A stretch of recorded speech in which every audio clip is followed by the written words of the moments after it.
Hey Cheryl, can you hear me?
There it is. Okay. Mute. All right. So we're good to go. So to mute yourself. Cheryl, can you hear me? Yeah. Perfect. We could hear you. Thank you. Excellent. Barbara, I'm going to shut your doors. Yes, sir. How can I help you? Barbara, you'll do the, you do the public comment, right? Like we Yes, I did. do. Okay. All right. Well, see who else shows up. It's gonna be a good one.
Good afternoon, everybody. Can Good somebody hear me afternoon. and verify my microphone's working? I can hear you, Brooks. Can you hear me? Hi, Keith. Hi, Brooks. I can sure hear you too. Okay, my mic's working, but I can't hear y'all. We can hear you. We can see you too.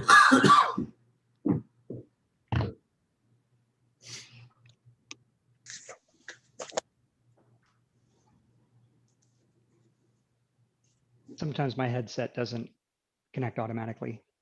Hmm. Debbie, can Yeah. you say something? Yes, can you hear me now? Oh, it's still not coming through here. It's coming through my speakers. Yeah, there's under the mute, I think there's a way to switch it.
Hey, Brooks, can you confirm with Charles that he received the email?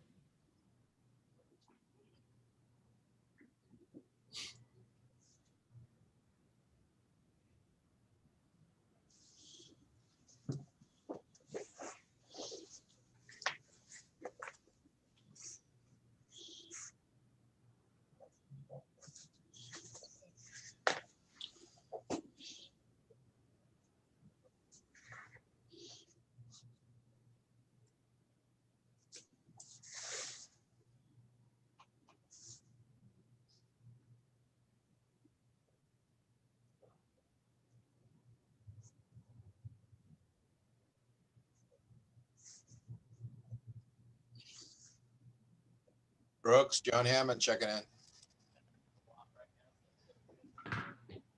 Brooks, something's wrong with your mic. It's not coming through. Hello, Mr. Hammond. We heard you loud and clear. All right, thank you. How about now? There you Yes, go. sir. Okay. Thank you. Welcome. Thank you for sending me the link. There you are. Thanks, Charles.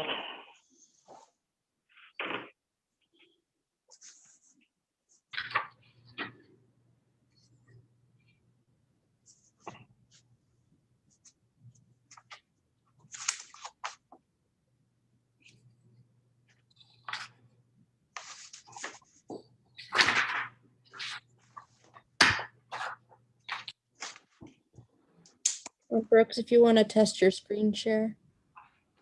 Thank you.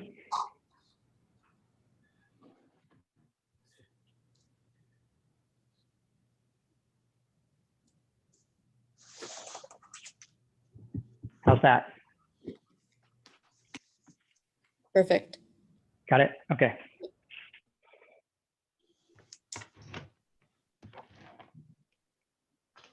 And was Rob sharing his screen, or do you have Rob's to do?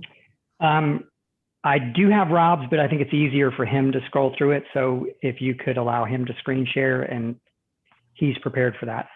Okay. I think he's set up. If we want to test it real quick.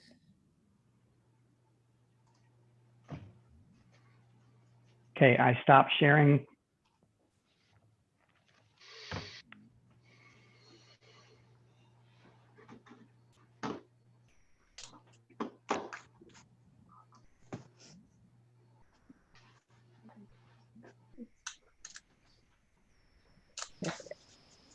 Yep, good, Rob.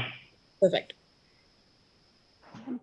Barbara, it looks like Jan Marks is in the attendee room, needs to be moved to panelist. Oops.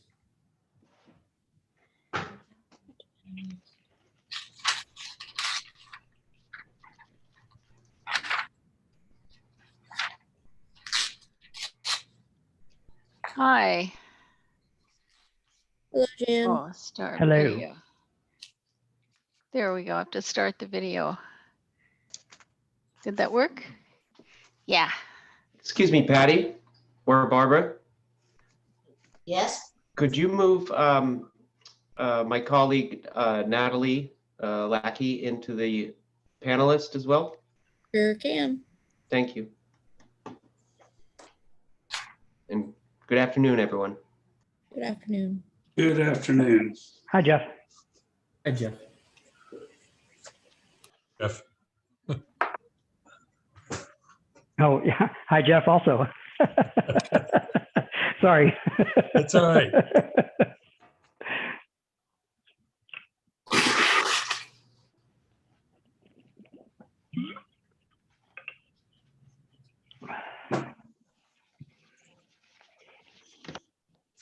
Brooks, are you going to welcome our new members or identify them for everybody or? Yeah, I discussed that with Robert, and I think he's going to take the lead on that. Got it. But yes, I would welcome them too. Brooks will put up some pictures of the new members, so look out.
And before we begin, Jeff, did you want to mention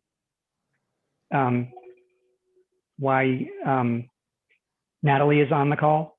Of course. Okay. Mr. President and members of the board, I have my colleague Natalie Lackey here today as well because of the rescheduling of this meeting to Thursday. It put a little bit of a crimp in another meeting I have at 3 p.m. So Natalie's here at no additional cost to the district, just to cover legal counsel if I have to bow out at 3 p.m. and the meeting goes longer. So welcome, Natalie, please. Thank Thank you. you. Hello, Well, thank you. Hi, Natalie. Do we see Natalie somewhere in this? I am here. Oh, hi, Natalie.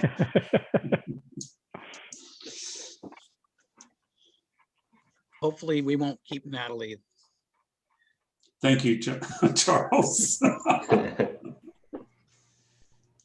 A famous quote from the former mayor of Morro Bay, Bill Yates, was that the guy talking is making the meeting last longer. So I think we have a quorum. Brooks, are you ready? I'm ready. Yes, sir. I am ready. Okay, then I will call the meeting to order as your new president. And I'm going to ask John Pouchon. John, are you there somewhere? To lead us in the Pledge of Allegiance. I am here and I will certainly do that. Thank you, John. Hand over your heart. Ready, begin. Pledge allegiance to Allegiance The flag. America. The United States of States of America. America. To the republic. For which it stands, one nation, And under God, indivisible, with liberty and justice. justice for all. Good thing we don't have to sing happy birthday together.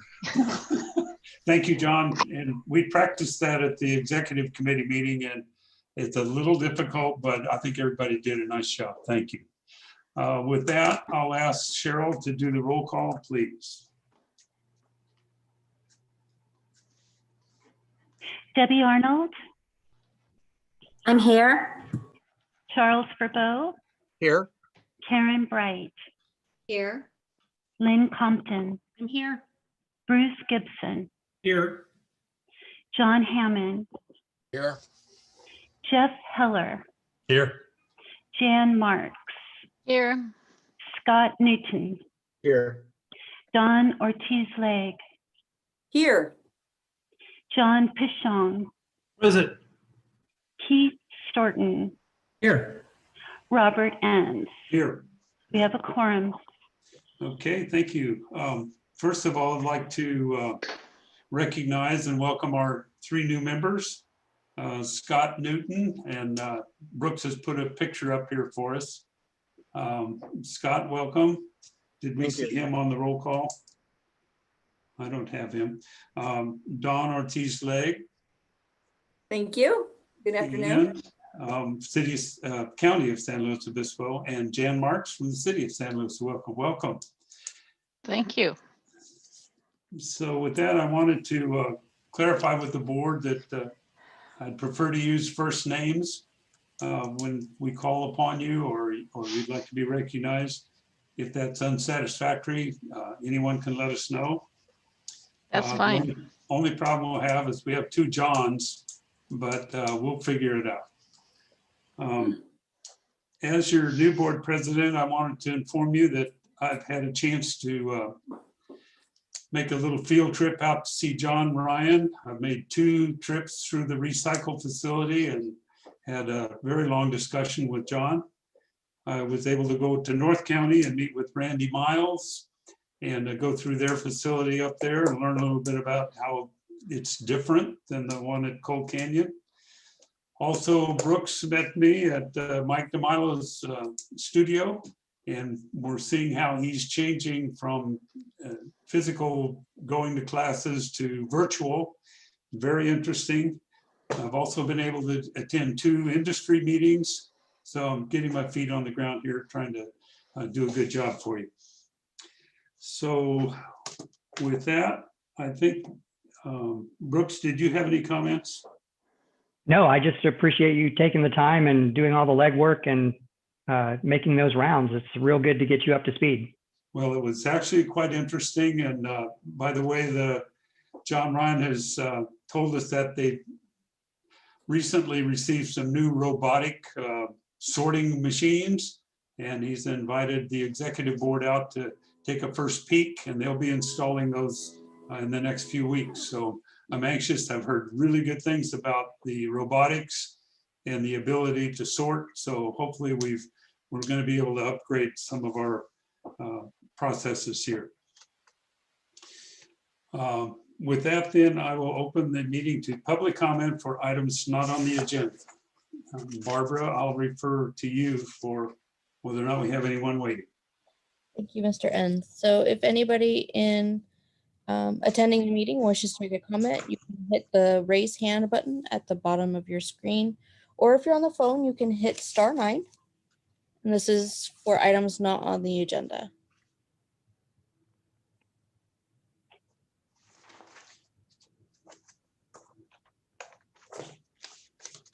And I have, oh.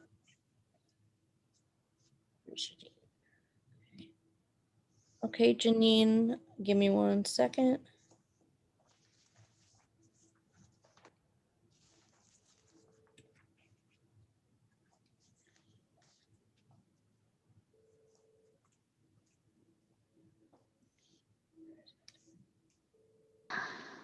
There it is.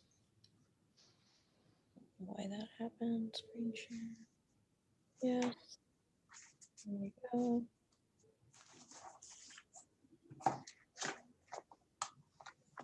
Okay, Janine, you should be able to unmute yourself. I think I have. Can you hear me? Yes, we can. Okay, Yes, we great. can. So I'm glad to be part of the meeting today. And I want to thank all of you for what you do to get SLO County in line with the state mandates to regulate waste.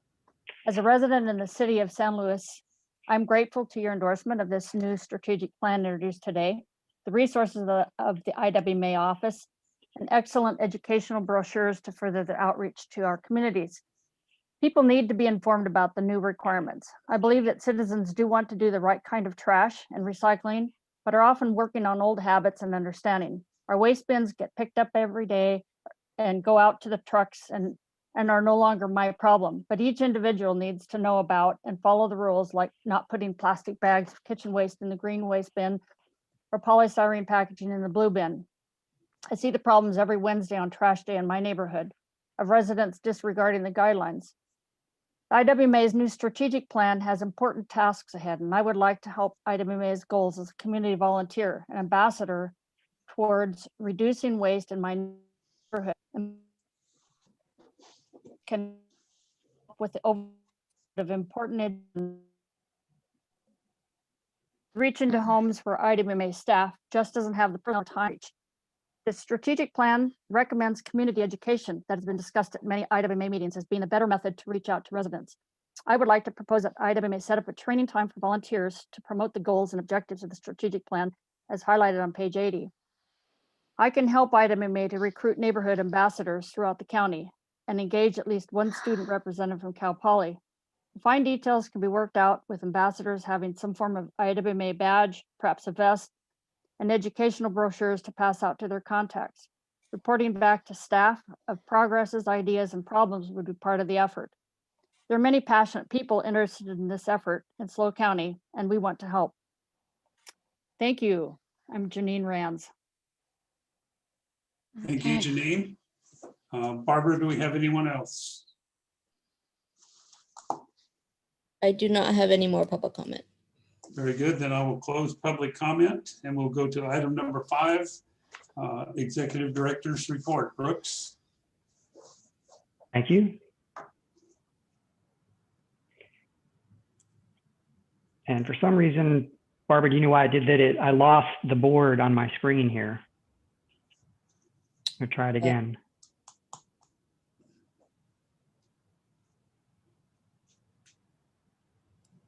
There you go. There we go. Okay, just a few heads up on some items here. And so please stop me if you have any questions or comments. But as we move forward with the strategic plan, one of the things that we need to do is align the JPA, the rules and procedures, and our bylaws. And as part of that, we have never as an agency adopted a rules of order or some of these basic guidelines for governing our meetings. And so I'm going to suggest that as we dig into that in a few months, that we talk about this and we look at adopting something formally. And I also want to mention our communications that are recurring. I think with 1383 rolling out, the main function of IWMA is going to be to communicate what's needed and what's going to transpire and get that information back so we have a coordinated effort countywide. And so we have regular meetings with the college, with the industry folks, with the local task force, which is the public works directors and the City of SLO's solid waste person. And then we meet with the industry groups from the solid waste and recycling and legislative task force statewide. And then as needed, and so those are basically monthly meetings. And then as needed, we're meeting with SLO County Environmental Health about 1383 and the city managers, county manager, and the regulators. And then regarding 1380, then regarding the, let me back up, go back to the industry meetings. Those are an essential meeting. We have those every month. And generally they're attended by the board president, and Mr. Enns has been in those meetings. And we have an agenda, we have a roll call, we discuss the pertinent issues to the industry folks. Then we have an open discussion every meeting. And then we have a follow-up survey that we send to the board, send to the members in case they have any questions or anything they didn't bring up during the meeting. And then with 1383, we're also extending these efforts, and we're meeting with other public agencies similar to our JPA to get how they're implementing 1383.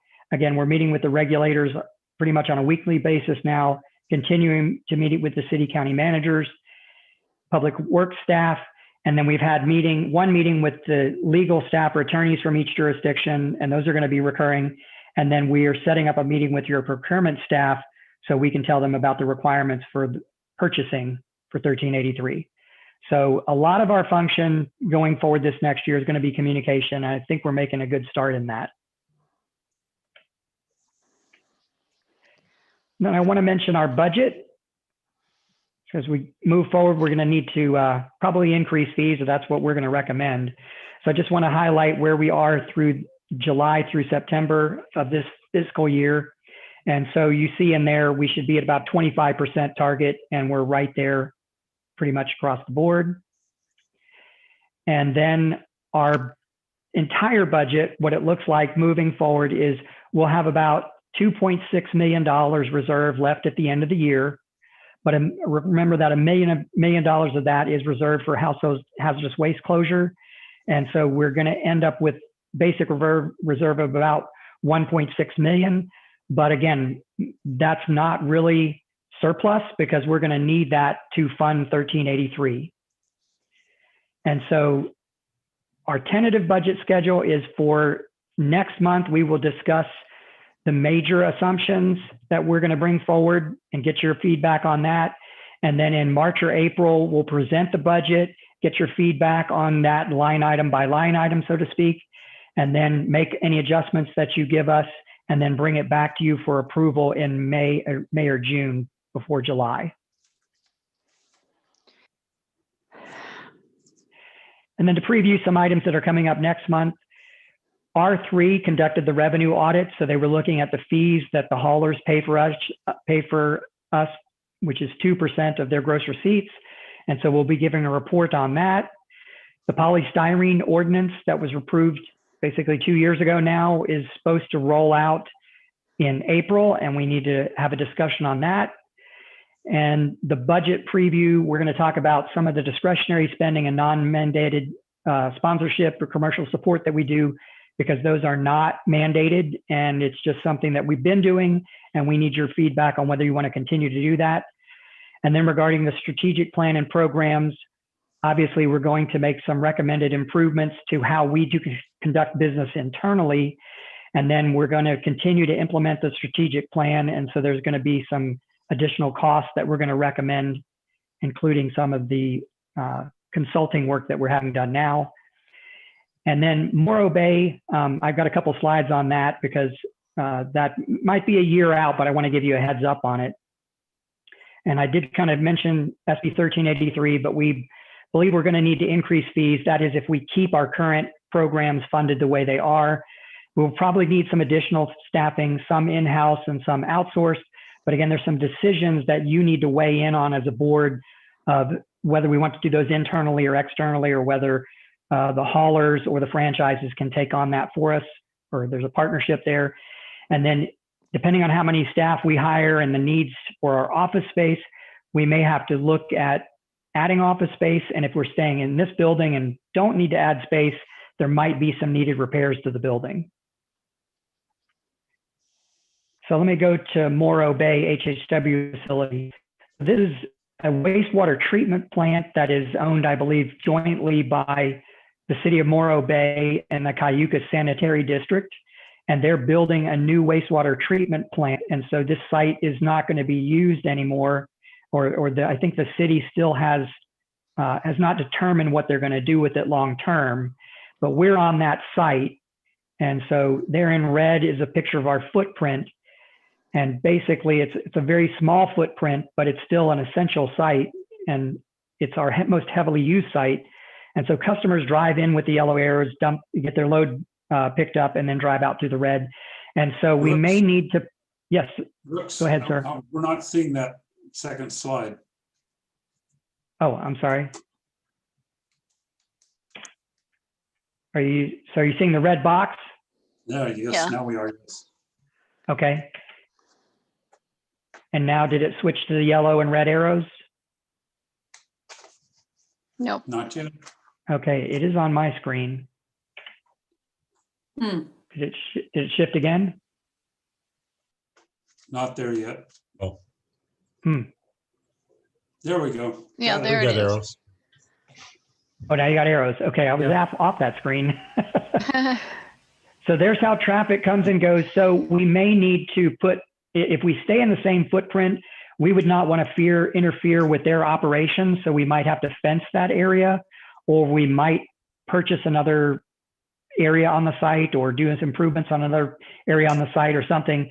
But the city so far has been great to work with, and they've extended our lease for another year.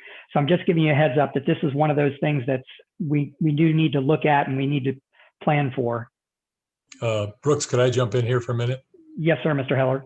So this land is jointly owned between Cayucas and Morro Bay, and I'm on the subcommittee with Mayor Heading. And it's a top of the agenda item for us to meet with the other partner, Cayucas, and discuss this issue. We think it's very important, and look forward to working to find a new location or a similar location to where it is now. Just wanted to let you know about that. Mr. Enns and I will be meeting with Mr. Heading and discussing this very soon. Thank you, Jeff. Yes, and we appreciate that. Mr. Heller's been extremely involved in this from day one, so really appreciate your help with it. Okay, did the slide advance? Yes. Okay. So one of the things you also want to talk about coming up with budget is the idea that you could reduce funding for our current programs, but we don't recommend that. And so I just want to spend a few minutes going over what we do so you can understand how essential this is for the citizens in the county. So one of the programs we do, and we don't talk about it too much in detail, is our household hazardous waste program. So you see on the left that we operate 6 sites that are open every week. Last year, we got almost 7,300 cars. And remember, the sites were shut down for about 2 months because of COVID. And Morro Bay was shut down for 3 or 4 months because of the wastewater treatment plant being on site and COVID. So these numbers would have been actually better than that had it not been for COVID. But we took in about 1 million pounds of material. And so this is not allowed to go in a landfill. And we don't want it in the garbage trucks either, because some of these things can cause fires. And that's been a kind of an epidemic lately of people putting their batteries, not disposing of their property, and causing fires in trucks and at the recycling facilities. But we also offer 517 retail take-back locations So we're providing helping provide a bucket or a location that's open 7 days a week for people to take back common items such as batteries or fluorescent tubes and paints. And then we're offering service to 280 small businesses that can drop off their material at our HHW sites. Now they're a small business, so they pay for that, but they're not having to pay for the mobilization charge where there's additional fees, and they're getting our lower rate or high volume rate for disposal.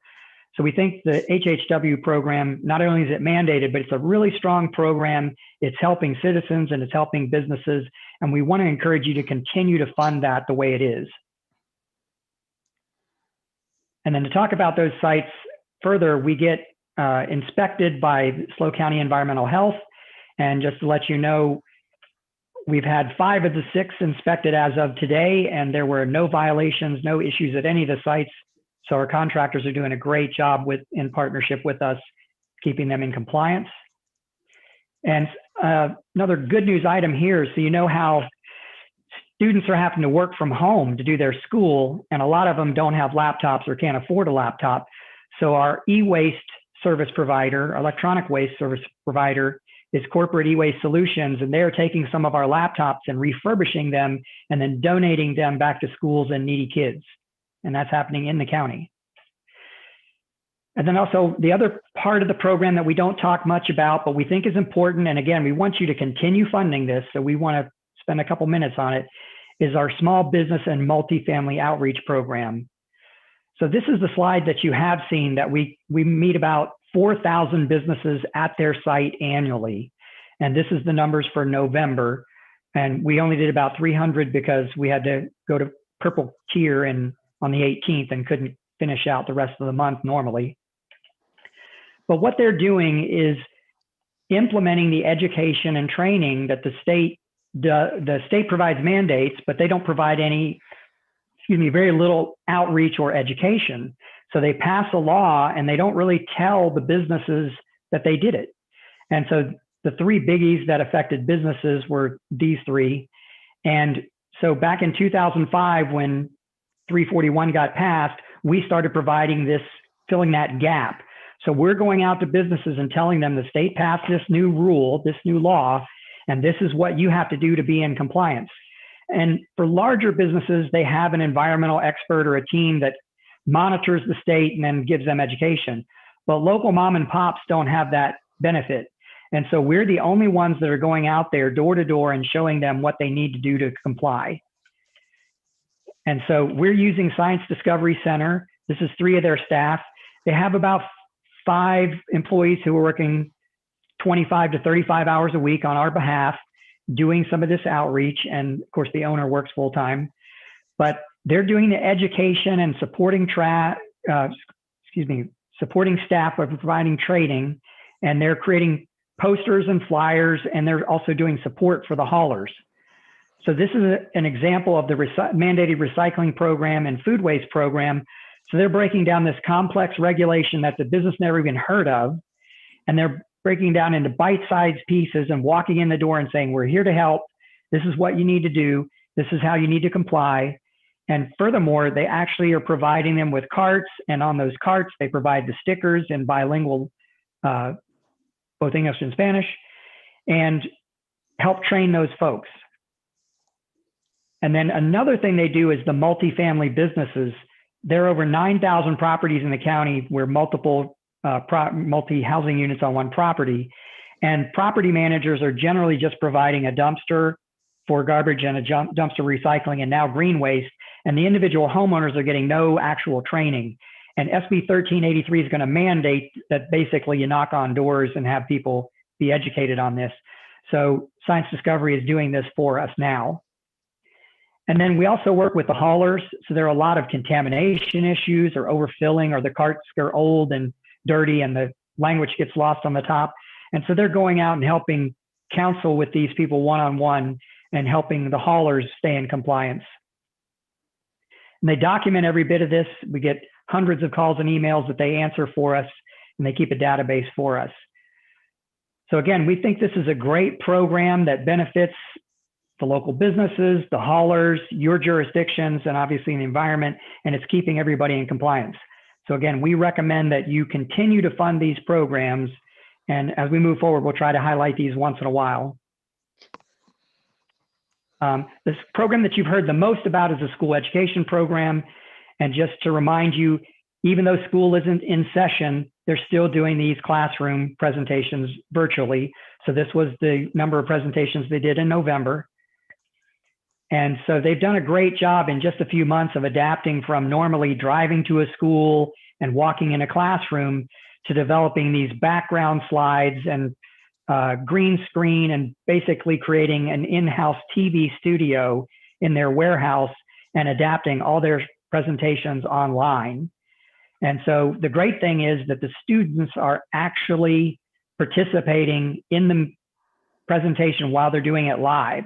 So they can actually talk to the kids, have the dialogue back and forth, just like in a classroom. And Patty pointed out to me, and their parents might be in the room too, so might be getting a twofer on the education here. And of course, we do some follow-up surveys after each presentation. And of course, teachers love it and they appreciate the content because it mirrors what the state mandates as far as curriculum. And so we just get positive comments across the board on the entire program.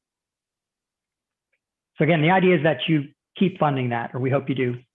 I just want to mention the executive committee meetings. So this is the schedule that they adopted going forward, and the entire board is welcome to these meetings anytime you would like. We did move the time from noon to 11 a.m. And I was going to discuss the meeting invitations, but we're still working out the nuances of Zoom. But what we want to try to do is send you a link so that you can import the entire 21 calendar or all the webinars to your calendar and then just click one link. So when we get this ironed out, we'll get this to you. I also want to let you know we applied for 4 grants. They'll total $870,000 if we are awarded those. And it's everything from refillable water bottle stations so you can keep using your same bottle and not purchase a throwaway, and the curbside oil collection program, which is going strong, and then some improvements for C&D recycling at Cold Canyon Landfill. And if you approve this item, we would also have the authority to execute these grants if awarded. And if there are no comments, then I'm through with my oral report. Thank you, Brooks. I'll ask any comments from board members. Yes, please. Karen Bright here. Karen, please go ahead. I would just like to comment on the education portion or in the schools. I think that that is a marvelous thing, a great opportunity. I just remember when my children were in elementary school, they were rabid about the recycling program. So I think that is something that we certainly should encourage and continue. That's it. Thank you. Thank you, Karen. Anyone else? Jan Marks? Yeah, I had a question. With AB 1383, it's a state mandate. And you mentioned that we need to set aside $1 million or, preserve that in order to implement it. If it's a state mandate, are we not getting state money? I think that in general, that's the principle. If the state mandates something, yeah, go ahead. If I may, President, yeah, it's the state considers it not to be unfunded because they give you the mechanism to be able to charge for the services. And so, okay. That's what we will recommend when we get to the budget next month. We'll show you how we have 3 different fees that we charge through the landfills and 30 cents on your residential fee and 2% of the hauler fees. And so when we get that report from R3 on the audit, they were going to weigh in, and Rob Hilton's also going to weigh in, our consultant, and advise us on ways that we can secure additional funding. Thank you. Mr. Anyone Chair, else? John? John? Yeah, Brooks, you mentioned about our reserves, and with regarding the 1383 coming on board, is that going to be, in your opinion, more labor? I mean, you mentioned different things. I'm more concerned about the devastation, you might say, of the reserves when we get into this. And I think that's kind of important to understand where we're going. And are you thinking of more staff, or what exactly are you thinking here? It's going to be a mixture of staff and outsourcing. And those are some of the details that we need to work through with the board and with the jurisdictions and with the industry folks to see who can do what, and what is basically, I look at it this way, what's the best business case?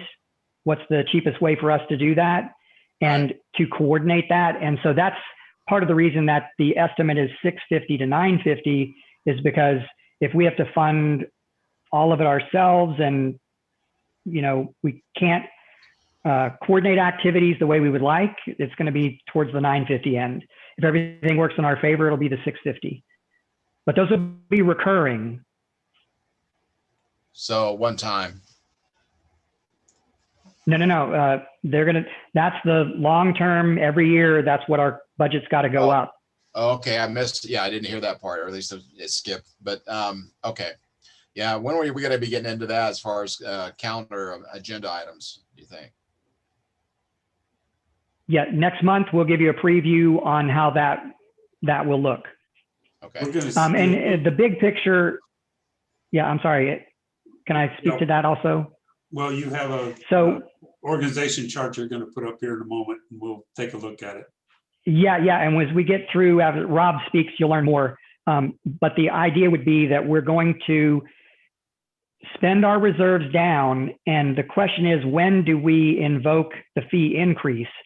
And so we were looking at those projections in the last week or so, and it looks like sometime between next January, a year from now, and next June, that's when those reserves will be exhausted.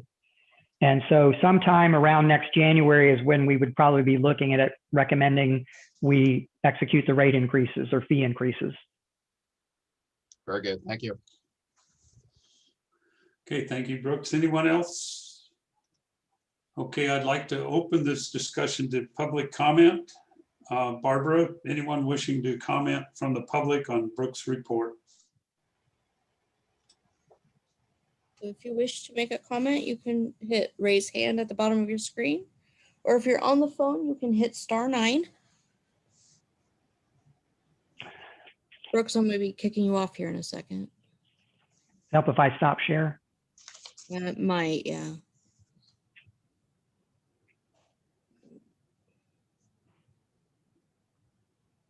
Okay, Janine, let me share the screen and you can unmute yourself. All right, Janine, are you ready? Yes. Okay. Thanks, Brooks. That was great. I do appreciate, and I've been paying attention that so many kids, students in the schools are getting this education. What I don't find is that it's passing down through mom and dad to the waste bin. And then half of our neighbors are senior citizens that don't get this instruction, and they don't have grandkids coming around. So that's why I'm promoting this ambassadorship idea, so that our neighbors get this. This is last week. The wine bottles and other glass bottles were in the trash. The lady's gray bin was right next door, right beside it. And so why? The kitchen waste was in a green plastic bag. In the green waste bin, the Christmas tree was right beside it and could have easily fit in the bin, but it was on the street. So people just aren't aware and need to know. So thanks. Thank you, Janine. Barbara, is there anyone else?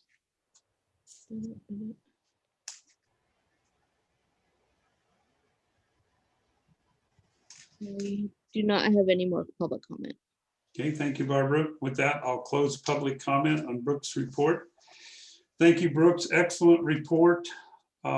Especially excited about the refurbishing of the e-waste. I think that's a wonderful program, and getting out and letting the commercial carriers users know a little more about what they need to do is excellent.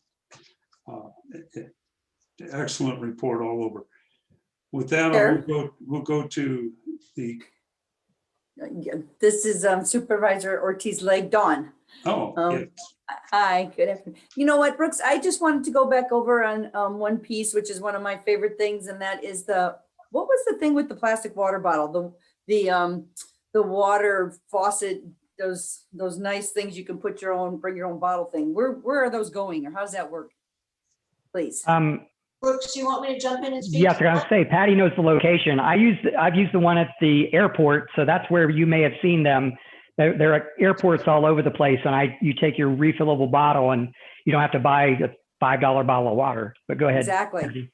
I'm cheap to like be that. honest with you, on this, it's a grant that we applied for, so we have not received it yet. And it is a competitive grant, so there's a lot of state agencies or people inside the state of California who are competing for this grant.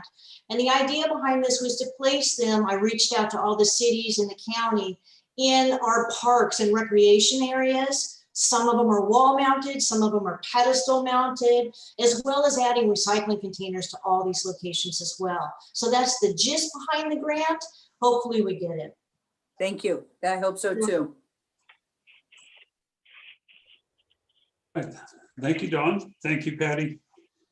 Any other board comments?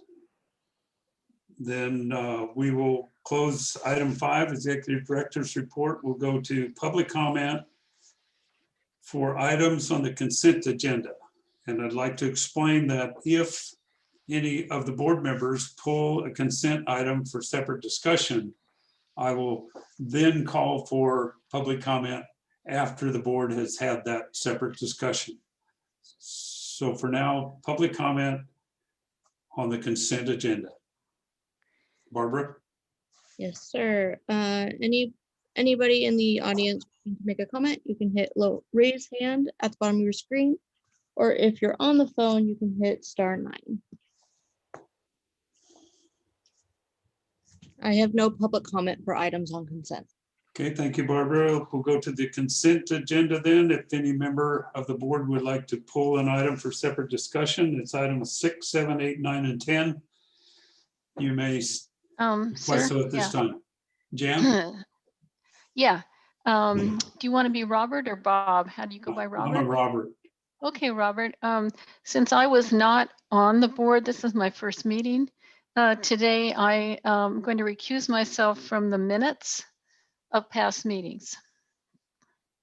Okay, our attorney says that you can vote on those, but you certainly can abstain. So that would be items 6 and 7.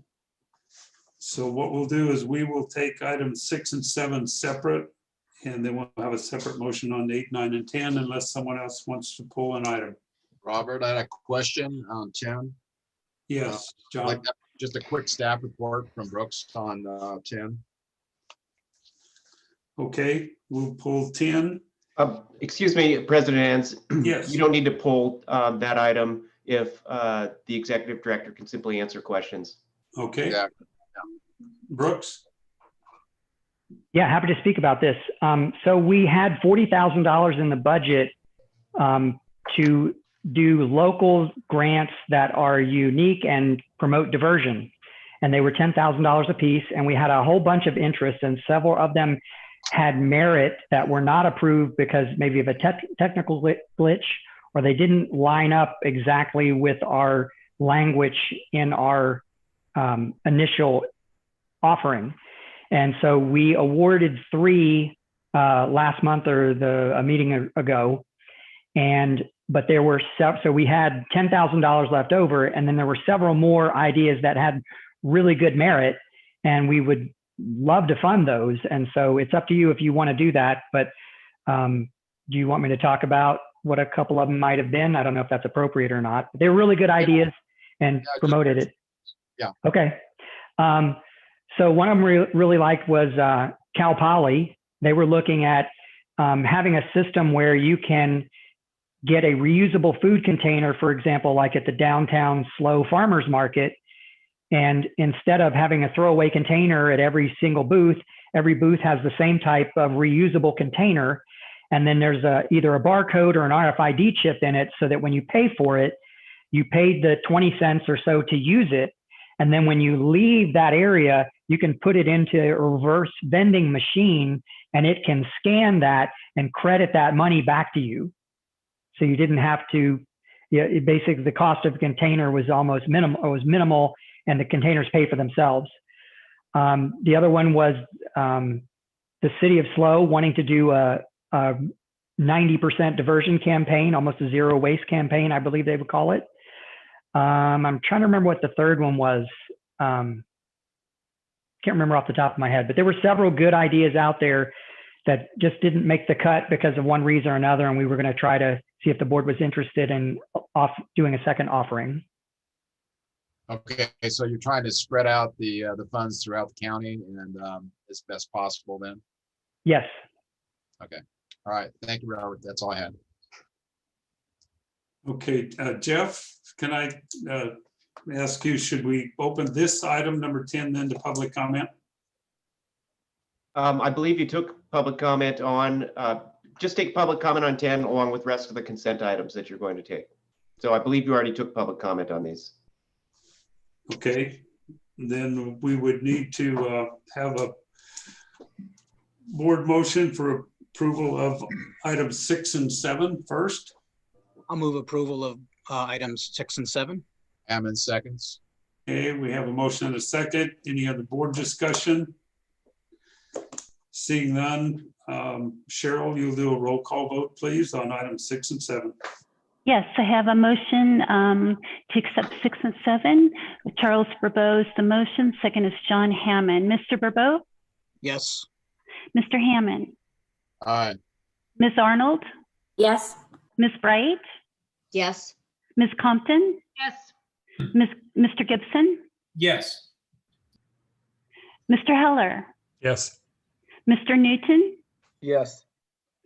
Ms. Ortiz-Lake? Yes. Mr. Pichon? Yes. Mr. Storton? Yes. Mr. Enns? Yes. Motion passes unanimously. Thank you, Cheryl. With that, we'll need a motion for approval of items 8, 9, and 10. This is Keith. I'll move approval of items 8, 9, and 10. Thank you, Keith. Second. I'm sorry, was that a second by you, Mr. Bourbeau? Yes. Okay, thank you. Ms. Arnold? Yes. I'm sorry. I'm so sorry. Let me start over again. Mr. Storton? Yes. Mr. Bourbeau? Yes. Ms. Arnold? Yes. Ms. Bright? Yes. Ms. Compton? Yes. Mr. Gibson? Yes. Mr. Hammond? Aye. Mr. Heller? Yes. Mr. Newton? Yes. Ms. Marks? Yes. Ms. Ortiz-Lake? Yes. Mr. Pichon? Yes. Mr. Enns? Yes. Thank Motion you. passes unanimously. Okay, thank you, Cheryl. With that, we'll go to item number 11, and we'll be looking for Rob Hilton and Morgan McCarthy. And Brooks, do you want to briefly introduce this topic? Sure. So at the last board meeting, the board elected for us to proceed with the strategic plan, but with a mandates only approach. And so Rob Hilton is going to talk us through the next steps of that. And basically, I think if you have any questions, we'll be glad to answer them. Well, good afternoon, board. While I get this set up for us, I hope you all are doing well in this new year. So it's been a real pleasure working with you to develop this strategic plan over the last year. It took us a little bit longer than we planned with some interruptions for sheltering in place, and really appreciated all of you that came out and met with us to have that in-person strategic planning meeting when we were able to. I think what we've come up with is a really good first strategic plan for the organization. I think we ended up with a really solid mission and vision and values for the organization and some good objectives that guide the implementation of this plan. What we've done over the last couple of months since we met last was to work with Brooks and Patty and Jeff and really flesh out what it would take to accomplish those strategic objectives that you outlined for us. And so this presentation is to talk about the elements of the strategic plan that fulfill the objectives of the strategic plan, some of the schedule for that, and the resource impacts associated with it. So with that, I will dive into an overview of the strategic plan. So the first element of the strategic plan is the mission statement. Our mission is to provide coordinated efforts to comply with state waste and recycling policy on behalf of member agencies through practical, cost-effective programs, education, and technical support. And I think you heard from Brooks in the executive director's report about some of those programs and some echoing of how those things are delivered in a manner consistent with the mission. Your vision long-term is to make continuous progress towards reducing waste in San Luis Obispo County. And we really struggled when we were coming up with that, with what's the right level of this. And you stop short of a zero waste goal, but felt comfortable with the idea of continuous progress. And then the values that staff will use and that the organization will use as it implements these things: community education, stewardship, cost effectiveness, transparency, and professionalism really guide how these things will be affected. So when we were with you in November, you approved these strategic planning objectives to provide cost-effective implementation of 1383 through practical use of combined resources, to provide consistent community education on waste and reduction and recycling throughout the county, to serve as a technical resource, to develop the IWMA organization, and to revise the JPA agreement to support the strategic planning objectives adopted by the board. So those all sound like great things, but they're all pretty significant efforts. And what we've done is to break each of those down to share with you how staff will go about implementing these things. The first objective deals with the implementation of SB 1383, and I will tell you that this is where all of the resources in the plan are really invested. This is going to be the big sea change for you over the next several years. It's where staff needs to be focused, and we see a lot of the other objectives of the strategic plan reinforcing this and reinforcing the ongoing programs and services that are provided by the IWMA.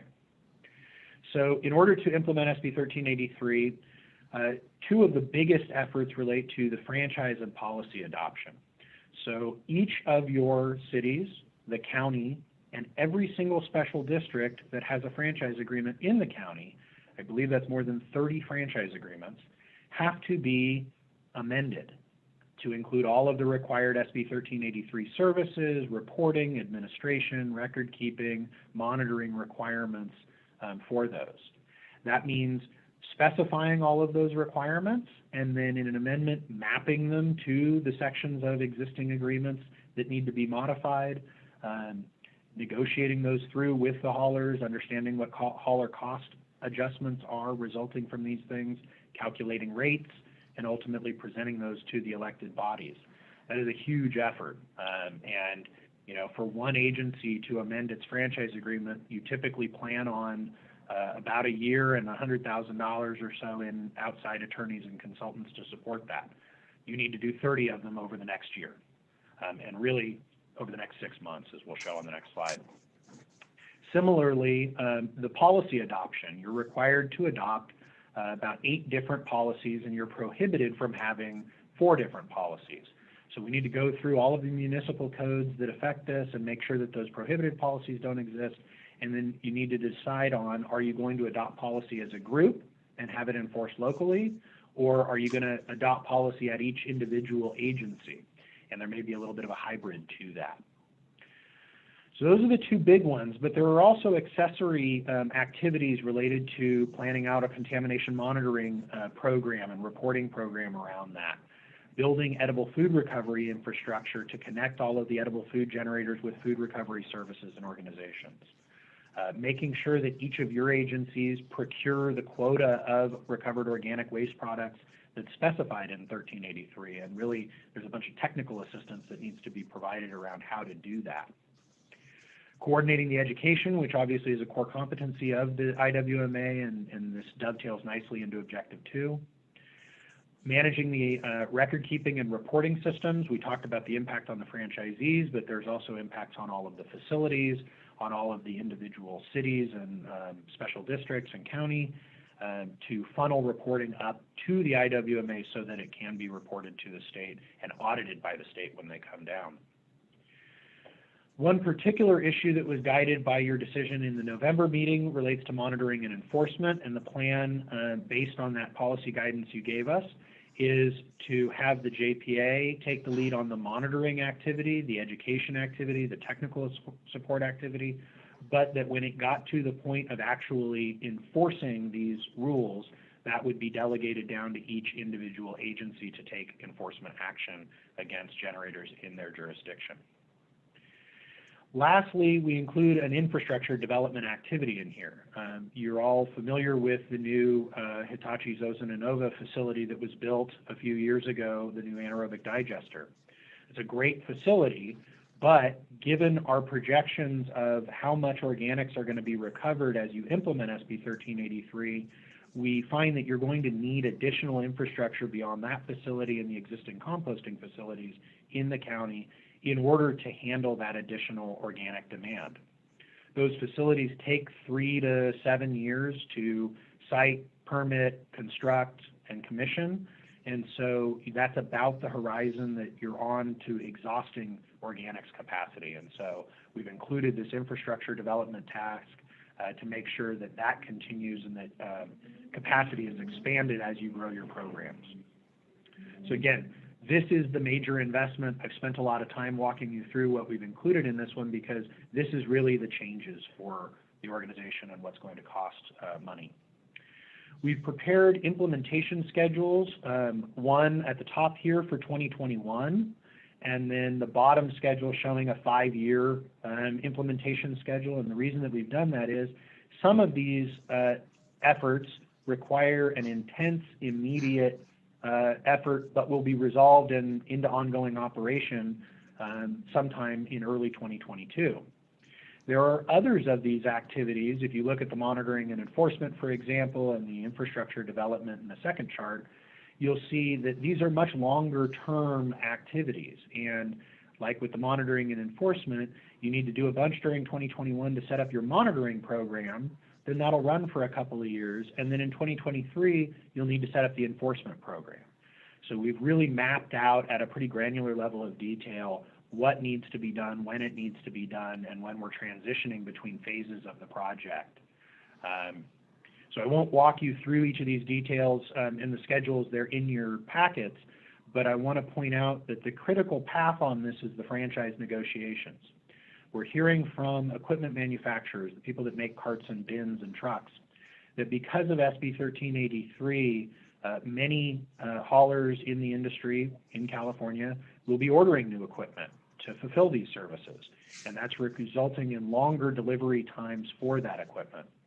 So we want to give about a 6-month implementation window for the haulers to be able to order their equipment, do outreach to their customers, and make sure that customers are successful with the implementation of services and have adequate time. So that means bringing a lot of these decisions to elected bodies in May and June of 2021 for rate actions and approval of amendments.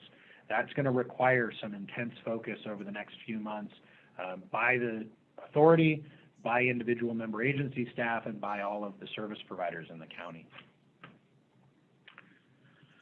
So I'll shift gears now to Objective 2, which is the countywide community education programs.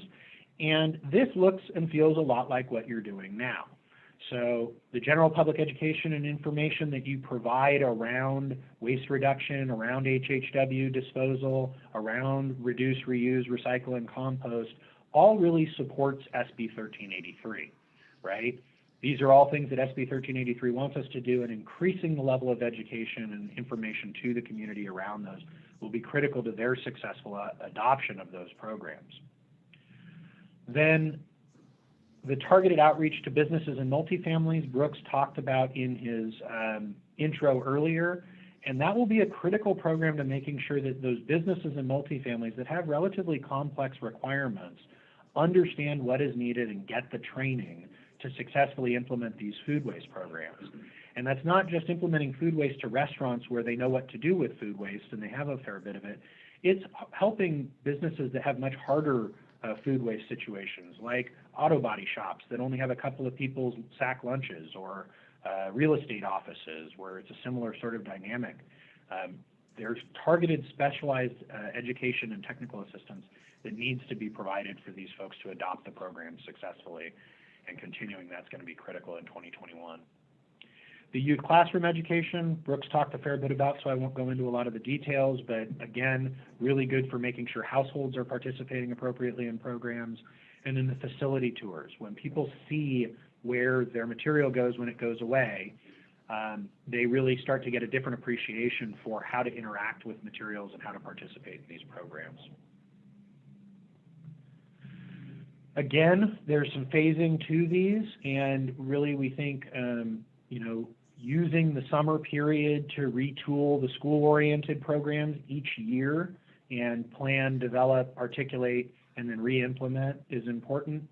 For the general public education and the targeted outreach, what we're showing here is retooling those programs to focus on 1383 implementation support during 2021, and then in future years, sort of going back to what you guys have been doing traditionally, but incorporating more of that organics-focused education on a go-forward basis.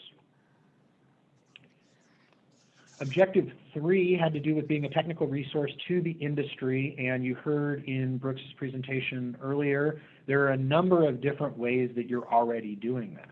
Through the local task force, which is obligated by AB 939, but is also an important forum for coordinating capacity planning. And as you think about expanding capacity for organics handling in the county, this is going to be a key group to work with.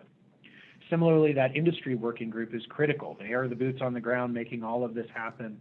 Engagement with them is very important, and really immediate engagement with them around the new services that are required is going to be critical as you launch into this. Ultimately, implementing economic development around recycling will help to build markets for recyclables and organics and other diverted materials in the county. And so to the extent that the JPA can serve as a technical resource to each of the cities and the county's economic development functions to help on these specific industry issues, that is good and will bring value to the county to having local infrastructure for those things. The IWMA, and Brooks particularly, would be a resource to each of the jurisdictions related to management of the franchise agreements. And this isn't meddling in the franchise agreements or dealing with rate negotiations necessarily, but providing context and background information and what do others do and what alternative methods are used as you're brainstorming new solutions. And then lastly, developing an R&D function, hopefully leveraging some low-cost resources like the folks that you've worked with in the past at Cal Poly.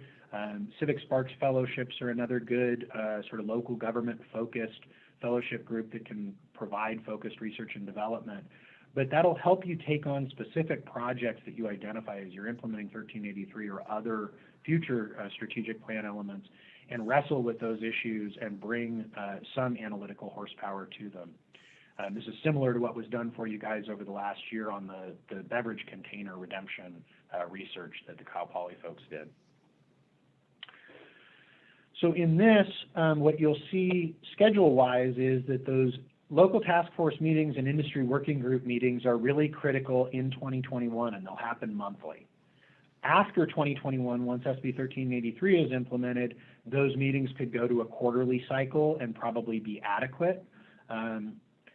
With the economic development, because of the demand for your internal resources over the next couple of years on 1383, we're not recommending starting that in earnest, but taking more of a passive role in that until about 2024, when you should have more bandwidth to take those things on after 1383 is implemented. Similarly with the R&D, unless something really comes up that serves your interest in SB 1383, we think it would be good to delay implementation of that until you have a better handle on the 1383 implementation. And then again, with the franchise management, we think there's an intense activity around that during 2021 as the new amendments get done, but then it goes into sort of a maintenance mode in the out years. Objective 4 is to develop the IWMA organization, and this is a lot of nuts and bolts stuff, so I'm going to go over it pretty quickly. Developing the systems and procedures, and a lot of that work has been done over the last year as we've been developing this plan. Organizational awareness, building the brand of the IWMA and making sure that the folks you're interfacing with, whether it's businesses you're providing technical assistance to, schools, the HHW program, that people know who you are and what benefits you're providing. There's an onboarding manual that's been developed, but building that out for more audiences and making sure that folks that interface with the IWMA know what those functions are and what the mission and the vision and the values of this organization are. Developing a recruiting strategy. One of the challenges that you guys will have in San Luis Obispo County is you don't have a lot of homegrown industry expertise. And so because of that, having a development strategy or recruiting strategy to build that talent locally and employ that talent locally will be really critical. And these other two programs, the training and industry certifications and the internship program, should support that. But there's a recognition that you need experienced folks soon, and you don't have a wealth of them there locally. And so thinking about how to bridge that is going to be critical, and thinking about how to do some homegrown will be critical. So again, a lot of focus in 2021 on getting these things implemented and set. Some of this has been, continued from 2020 activities. We think that, the internship program may be a good idea for helping you with some of the boots on the ground work in implementing SB 1383.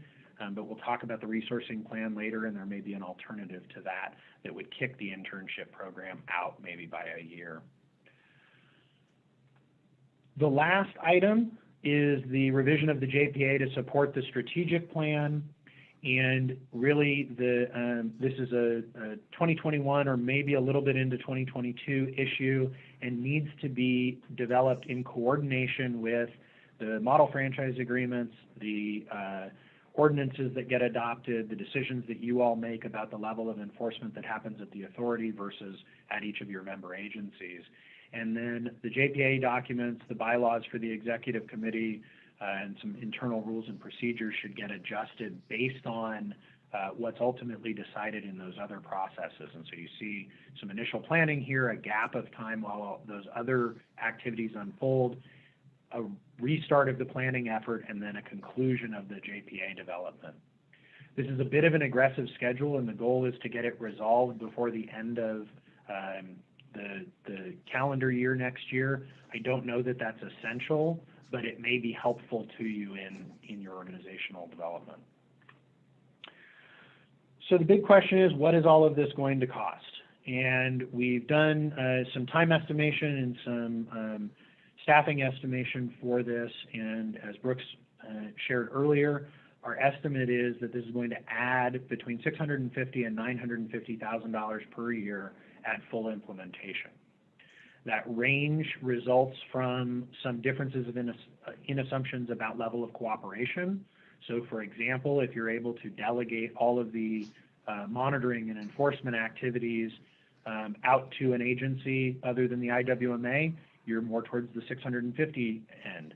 If IWMA needs to take on all of those things and coordinate multi-party efforts in them, it may be more towards that $950,000 end of the range.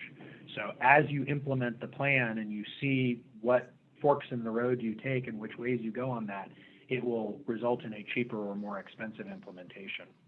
It's also worth noting that that 650 to 950 includes a 5-year amortization of the upfront costs that you're likely to incur in doing this. And so in year one, as Brooks indicated, there's a lot of activity that is likely to be needed in developing the franchise agreements and negotiating those, developing the ordinances, project managing all of those accessory activities, conducting the procurements that need to be done for the systems and things like that.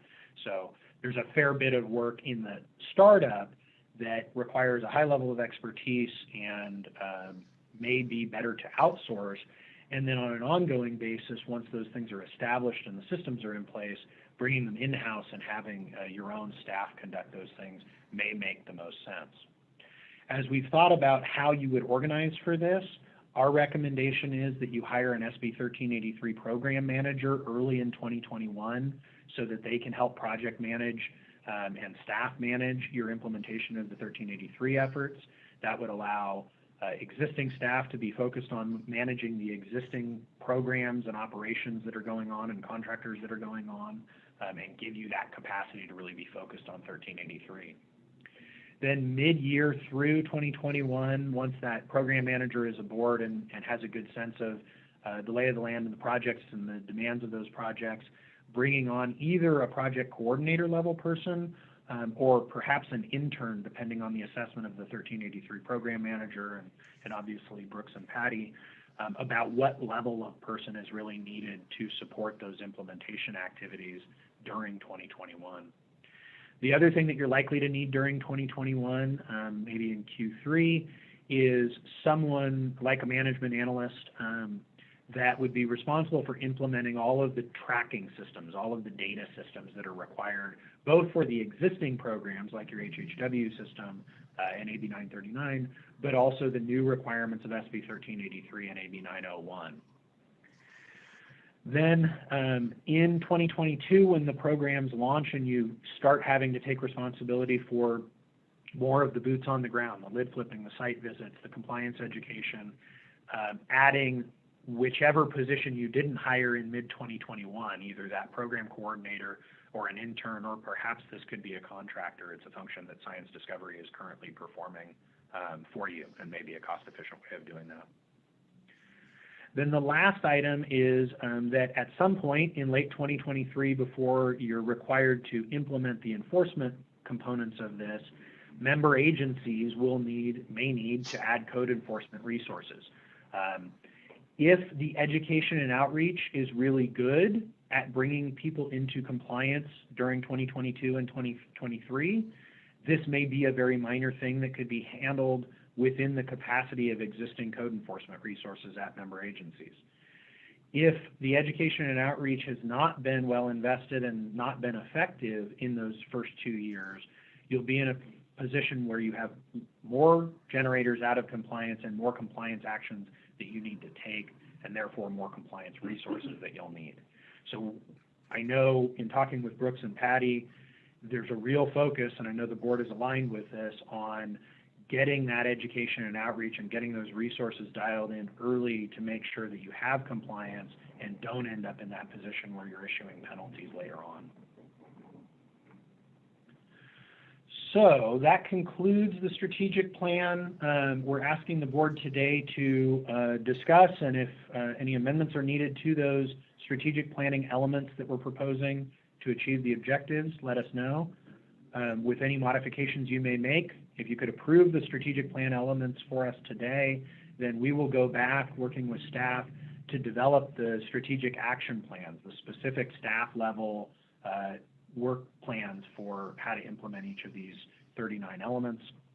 And then we'd also ask that you direct staff to begin implementing the strategic plan, including authorization of anything that doesn't require additional funding right now. There are a number of items on the critical path that staff can be working on and wants to make sure that you're aware that they're doing that. So that concludes my report, and I'm happy to take any questions from the board or public.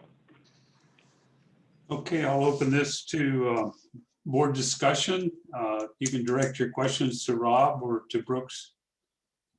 Please go ahead. Jan? Yeah, I had a question about Cal Poly.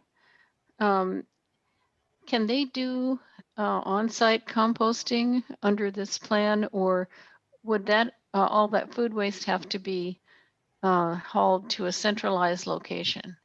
And I guess that would also apply to jurisdictions that have more land, certainly than the city of San Luis Obispo.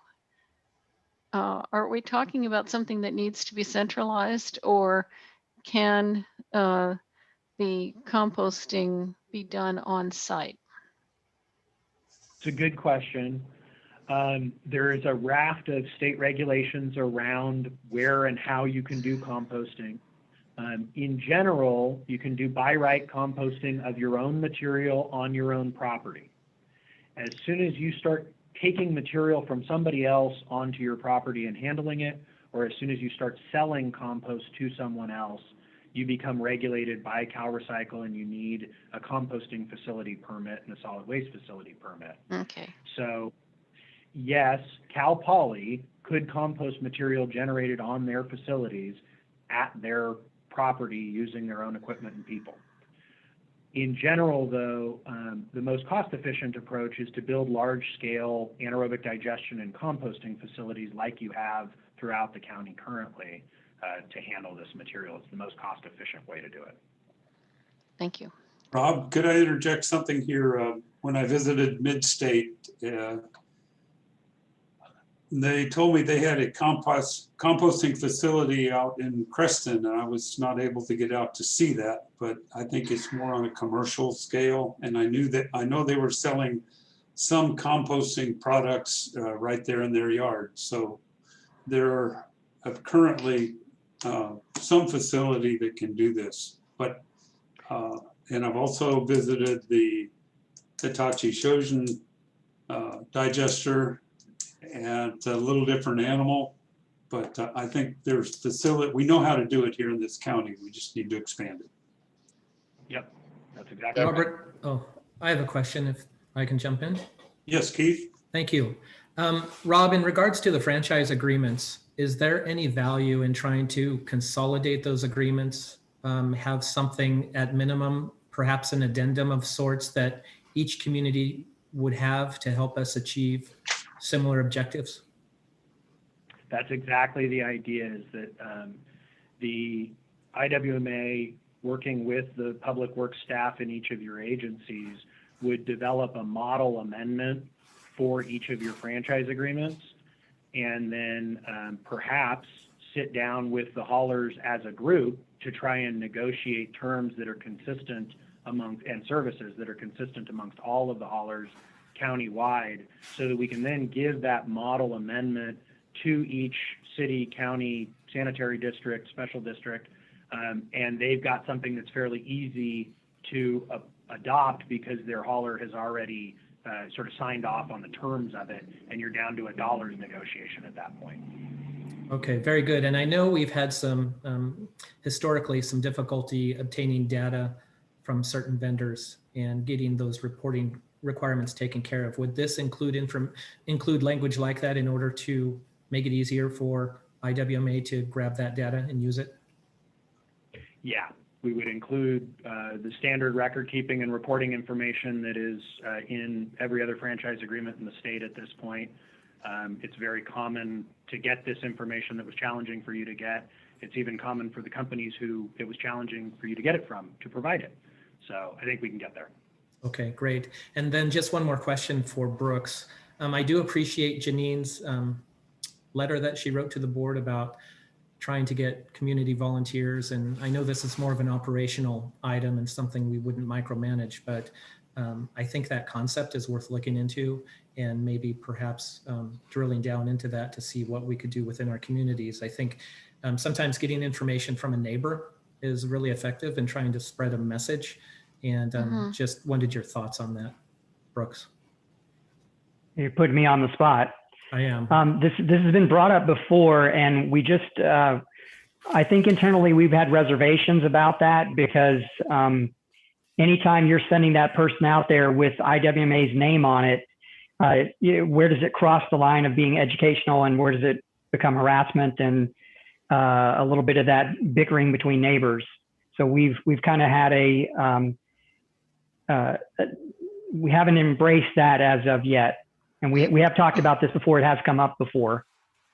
Okay. Well, I hope there's a workaround somehow to where both objectives could be achieved, but that's just my opinion on the matter, and I'll leave it at that. That's all the questions I had. Thank you. Thank you, Keith. Jan, please go ahead. I just wanted to address that last item that Keith brought up. EcoSlow is the environmental center of San Luis Obispo County, has a contract with the city of San Luis Obispo to lead hikes on the open space, also with the county recreation, Parks and Recreation department to organize volunteers. They have this giant list of volunteers. EcoSlow was actually operated the first recycling operation in the city long ago, and they finally had to close that down because it got to be too much for them. But I think possibly contracting with EcoSlow to organize the volunteers, and basically that would have it be like one remove from the IWMA, and you wouldn't have to supervise it. It wouldn't be staff. It would be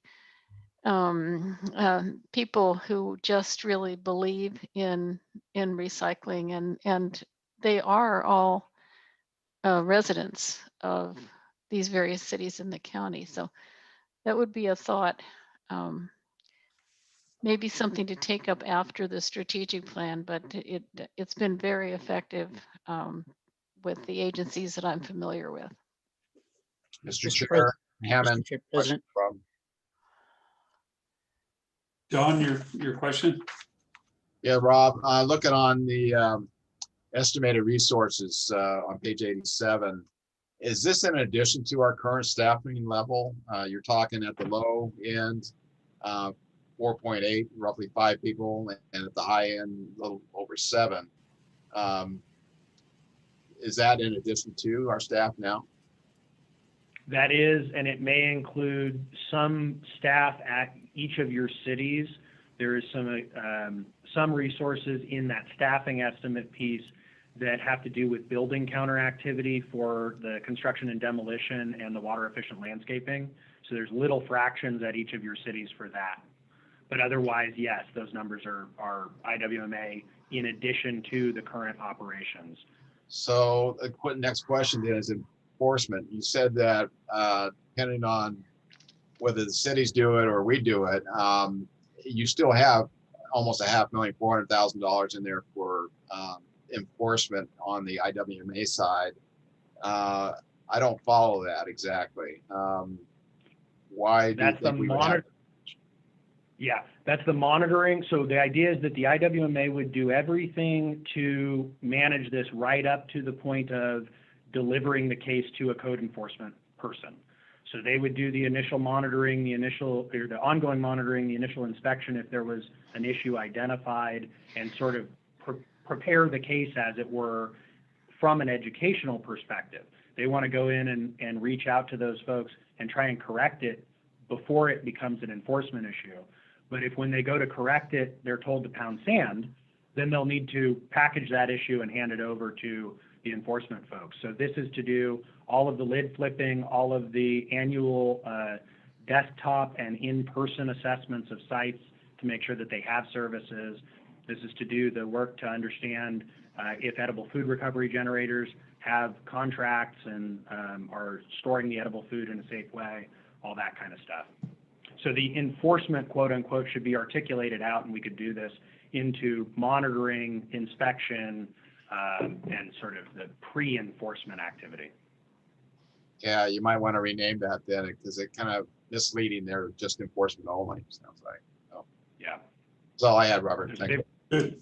Good point, John. Thank you. Mr. Enns, you have Mr. Heller and Ms. Arnold with their hands raised. Mr. Heller, please go ahead. Thank you very much, Mr. Enns. So in looking at this, I keep thinking about the rate increases and what the impact will be, particularly with respect to expansion of the anaerobic digester, which will probably be a significant outlay of funds. Wondering if we should be including that element in the strategic plan, at least something to discuss and pursue funding, which might take long-term applications and so forth to expand that digester. And it sounds like within a few years we're going to need that. Is it premature to have that part of this plan? We were deliberate in not estimating hauler costs because each of your haulers has of the haulers in the county. Each of them have different cost structures. Each of them have different fee loads that their cities place on them. And so developing a cost estimate for what will happen at the collection level was going to be prohibitive, and frankly, would not have been in the interest of the ratepayers to disclose publicly what we think that number is before the haulers put their number on the table. So we have not yet done that publicly. I think it is a good idea. What about the capital improvements? That'll be funded through the rates. So any addition to infrastructure, we're assuming, would be conducted by the private sector, not by the IWMA. And so we haven't included that. We have included the costs of your involvement in the planning process and development and sort of nurturing of bringing that forward, but not the actual CapEx for the facilities. So who will be paying for the capital improvement? It would be done by the private sector and then borne by the ratepayers ultimately. Okay, so what I'm asking for, Rob, is shouldn't we be looking at that now and have a placeholder for that, or be looking at funding to make that expansion? 3 years down the road is not that far away. I think we should be talking about that now. That was my question, whether we should be talking about that now or not. It's in the strategic plan. The infrastructure development task is in the strategic plan, and that includes, a wide range of things, including, you've got to find a site where something like this would work. Some of your existing sites are expandable, some of them aren't, so you may need to find new sites. Then negotiating with that operator over technology. Are you going to do an open windrow composting facility or an ASP system, or are you going to do something I'm like talking HDI? specifically about the existing digester that we have. Isn't the plan to expand that or not?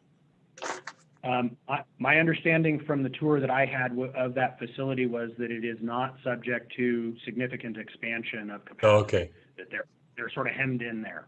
Okay. Yeah. Okay. So yes, it's very much part of the plan, and we need to be thinking about it. Okay. Thank you. Those are my comments and questions. Thank you, Mr. Enns. Thank you, Jeff.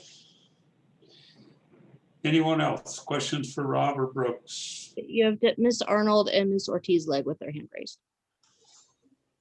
Debbie Arnold?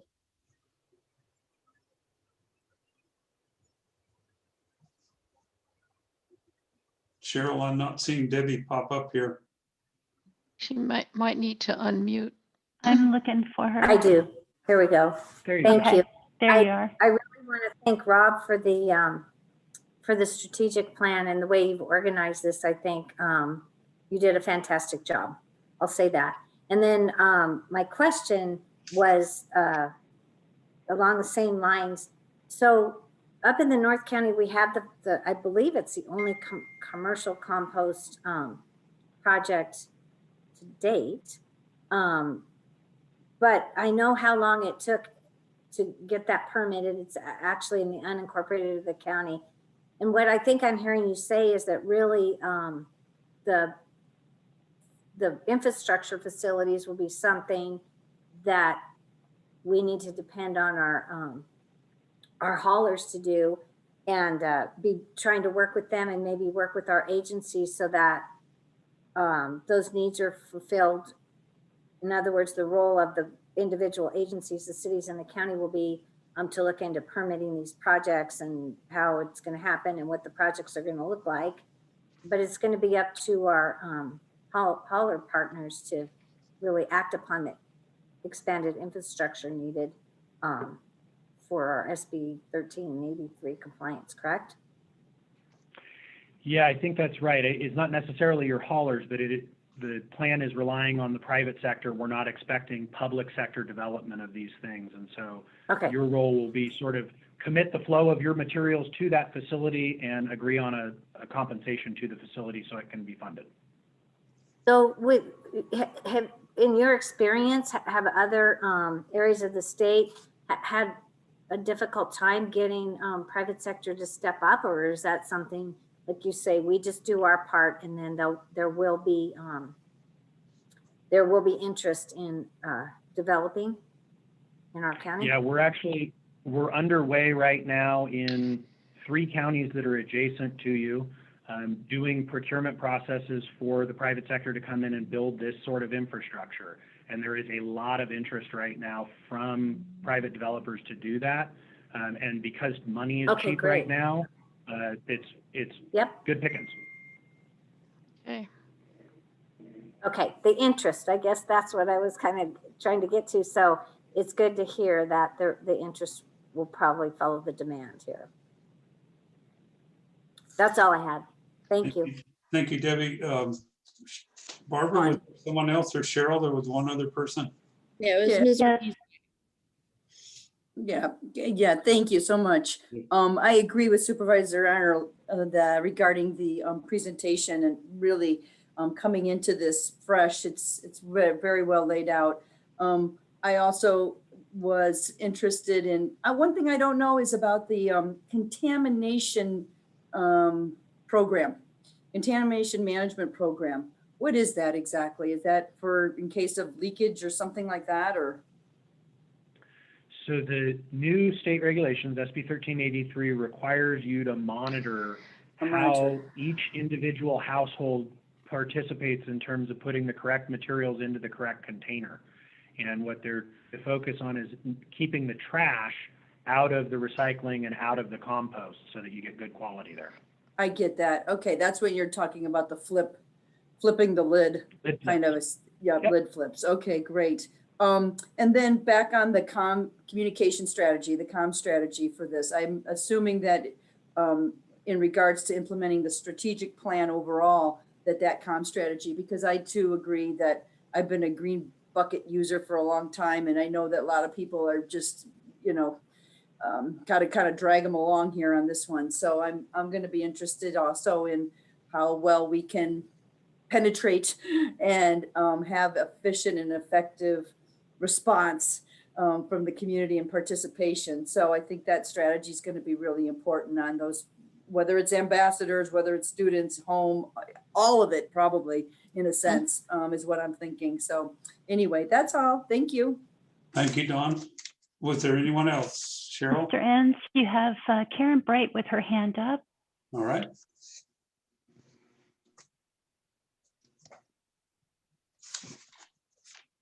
Karen, please go ahead. I'm sorry, I'm having technical difficulties, so I didn't have a question. I'm just a mess here. Thank you. No problem. Okay, anyone else from the board?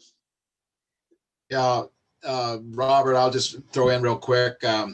I think the digester at San Luis Airport was done by Waste Connections on a private enterprise type of system again. But I will say that our company just finished a huge facility down by Gaviota, actually from the county of Santa Barbara and Tehigas landfill.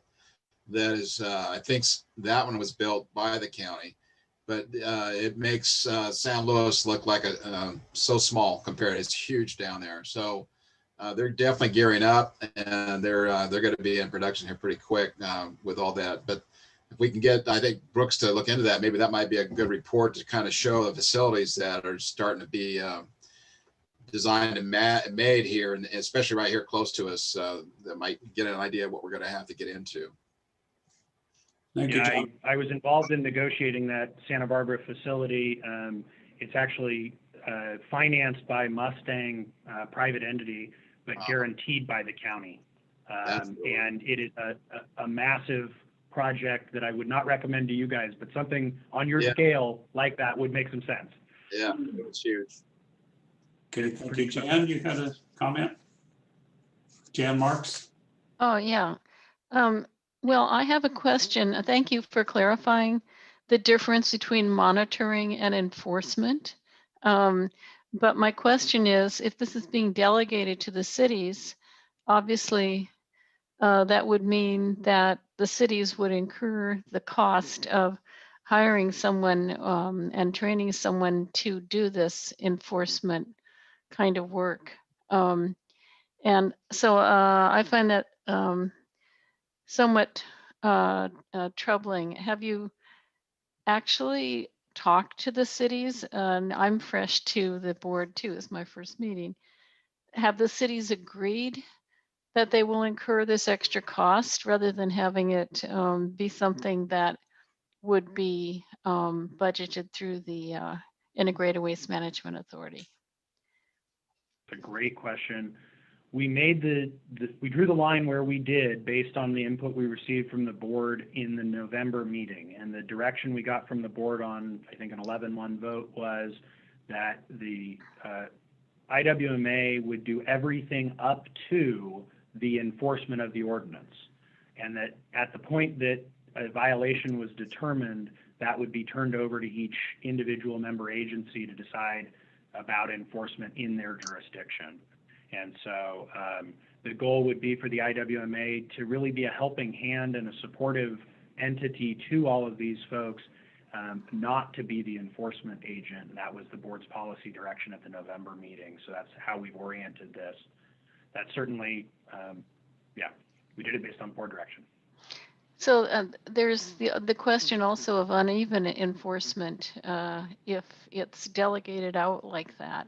So that, I mean, I'm more familiar with the Air Pollution Control District and the way that they handle, you know, a county-wide enforcement operation with my 8 years on the Air Pollution Control District back in the day. So what happens if a jurisdiction decides to not enforce these violations? Does the city or the county then become liable for lack of enforcement? Is there any kind of legal liability or appeal? I'm just concerned that this could result in a lowering of the standard that we need to maintain as a county as a whole. It's a good question. So each individual jurisdiction, each city and the county, not the special districts, each city and the county have liability for the enforcement. If you fail to enforce, CalRecycle can come down and issue compliance orders, and ultimately, if you fail to follow through on the compliance orders, issue fines. So there is individual accountability to the entity performing the enforcement. So if one entity does a great job and one entity does a poor job, the entity doing a good job isn't affected by the other party. Okay, thank you. Robert? Yes. As you know, at the executive committee meeting, I brought up kind of some very similar questions to what Jan just brought up, and have actually emailed back and forth with Rob and Brooks on those. But in doing so, I've kind of come to be more accepting of the idea that the IWMA is simply not set up to do this kind of enforcement. Because I mean, I had the same concern that we as a city, frankly, don't want to be in the garbage enforcement business. And we're not all that good at that kind of code enforcement.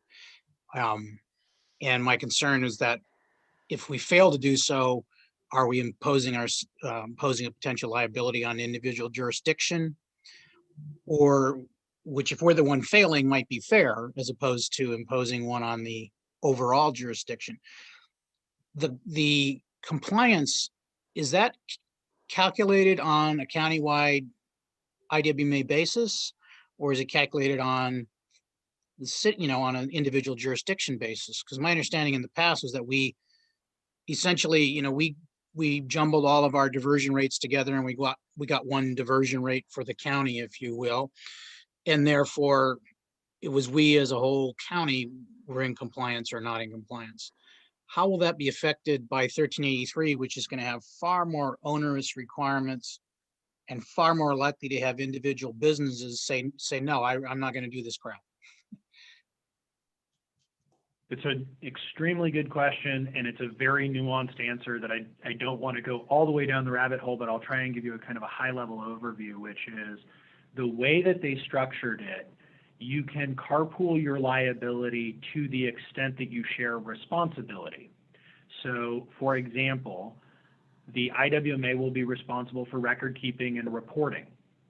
If you fail to do the record keeping and reporting to CalRecycle, the penalty would come down, or the compliance order would come down to the IWMA.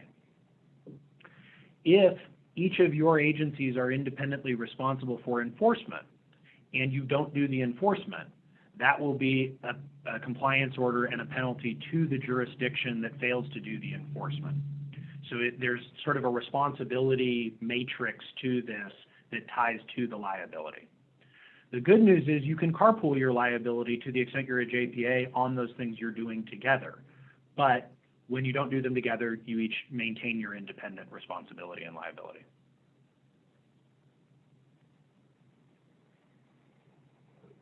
The other question is, you've had this slide you've showed several times relative to staffing.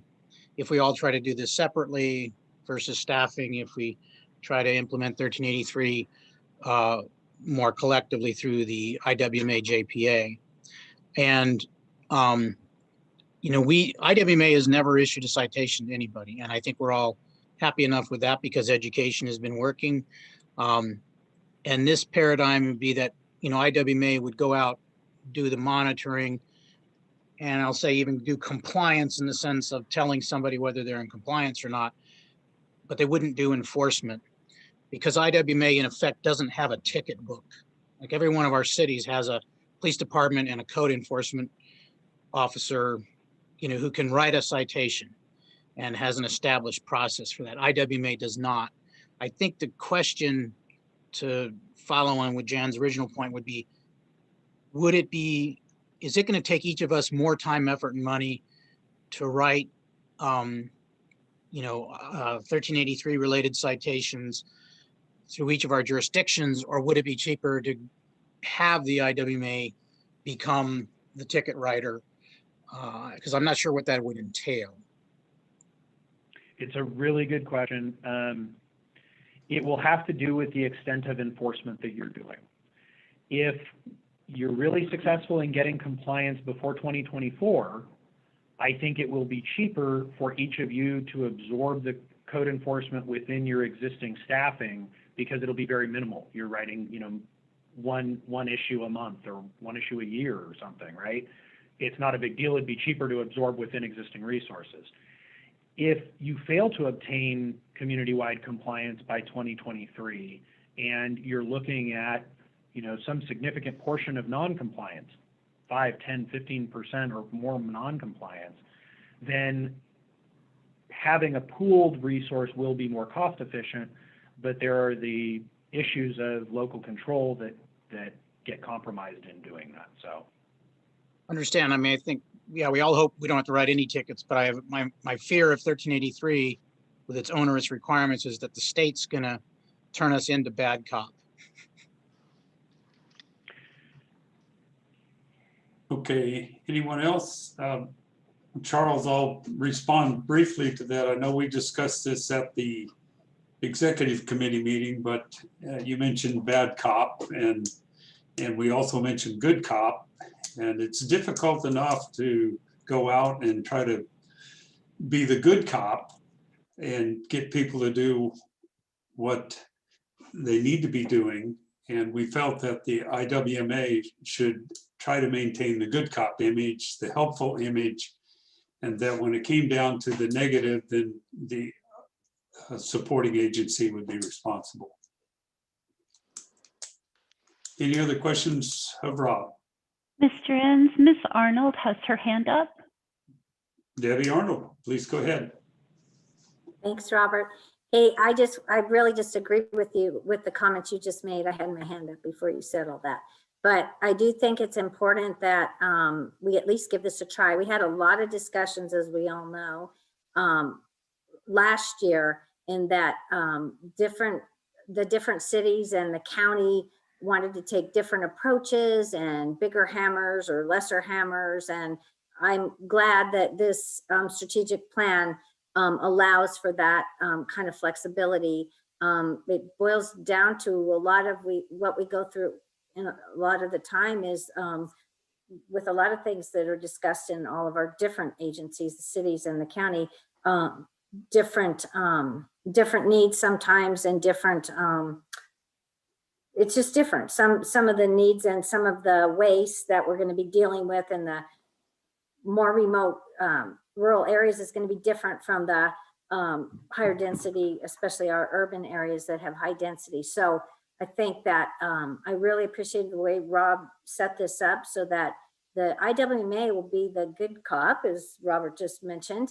And I think that will get a lot, that'll go a long way with the public. If our jurisdictions, if there's areas of the county that are having difficult times complying with SB 1383, that's not new to the county. We already do have to enforce sometimes, and so do the cities when there's laws being broken. And to me, this will be just another set of regulations that we will have to comply with as a city or a county. But the enforcement is built in. It's a summit. We all have to use enforcement now and then. Anyway, I think this approach is going to be the best. And with IWMA trying to have that educational component, we'll go a lot further if we're not the ones, like you say, with the ticket book. Thank you, Debbie. Anyone else? Okay, I'd like to open briefly to public comment. Barbara? At this time, any attendees that wish to make a comment on this item can raise their hand. Or if you're on the phone, you can press *9. I have one hand raised. Okay, caller, if you wish to unmute yourself, you need to hit *6.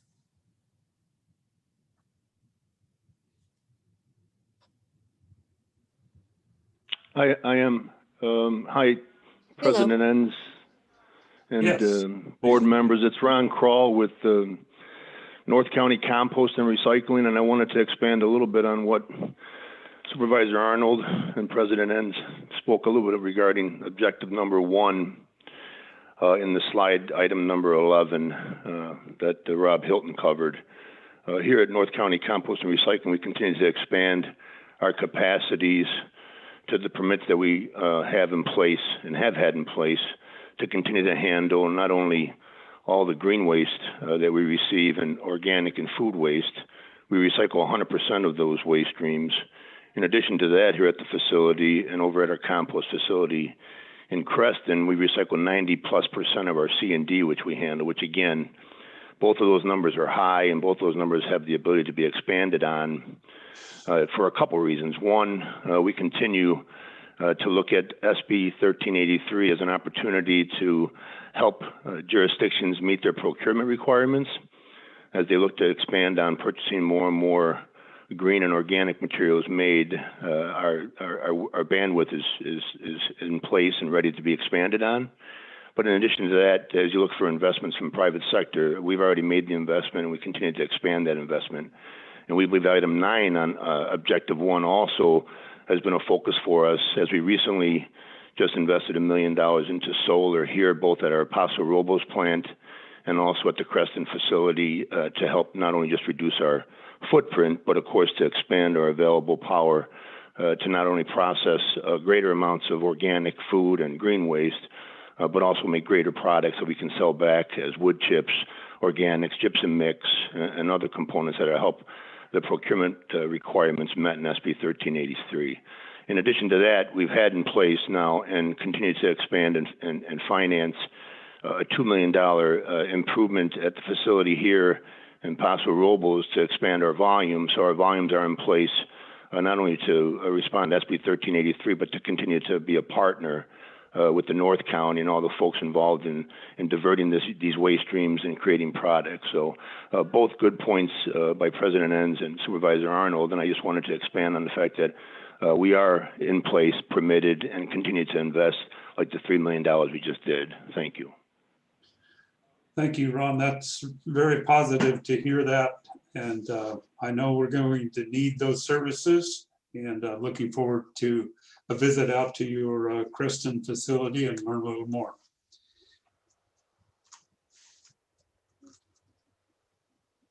So I'll close public. Yep. Any other public comment, Barbara? Sorry about that. No, there's no other public comment. Okay, I'll close public comment and bring this back to the board, or are there any further board comments? Okay, seeing none, staff has a very specific recommendation for the board under item 11 in your agenda. And a motion would be in order to accept staff's recommendation. I move approval. I'll of make staff's that motion, recommendation. Robert. Okay, I got two motions. Does somebody want to volunteer to I'll be? second. I can be the second. All right, it'll be Jeff Heller for the motion. Is that correct, Jeff? Yeah, so I move approval of item 11, approval of strategic plan element recommendation by staff. Okay, thank you. And Debbie Arnold second. Okay, we have a motion and a second. Any other board discussion? Seeing none. Cheryl, roll call vote, please. Mr. Heller, Yes. Ms. Arnold, Yes. Mr. Burbeau, Yes. Ms. Bright, Yes. Ms. Compton, Yes. Mr. Gibson, Yes. Mr. Hammond, Aye. Ms. Marks, Yes. Mr. Newton, Yes. Ms. Ortiz-Legg, Yes. Mr. Pishon, Yes. Mr. Storton, Yes. Mr. Enns. Yes. Motion passes unanimously. Thank you, everyone, for that. And thank you, Rob Hilton. Excellent report. And I also want to thank Rob, who also just did this entire thing for us at the executive committee.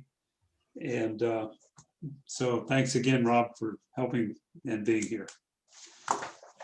So with that, we can go to item number 12. Approval of the additional program manager, and I'll go to Brooks for this item. Thank you, President Enns. So as you just heard from the strategic plan, our first goal will be to hire a program manager. And so I just want to give you a preview of what that would look like and where we are today is the program manager. So in this, can you all see the org chart? Yes. Okay. Yes. So we're just talking about the box in green, and you can see at the bottom is a legend there of the current positions versus what we will propose down the line. But for now, we're just talking about adding one new position, a program manager that will report to the program director. And then as we refine how many people we need and how much we could outsource, how much the jurisdictions can do, how much we might be able to get through an intern, we'll flesh out these gray boxes. But right now, we're just asking for one position to help 1383 implementation. And if you notice from the job description, it's not written entirely around 1383 because we feel like moving forward, once it's in the maintenance mode, this position could shift over to HHW or another recycling activity as needed.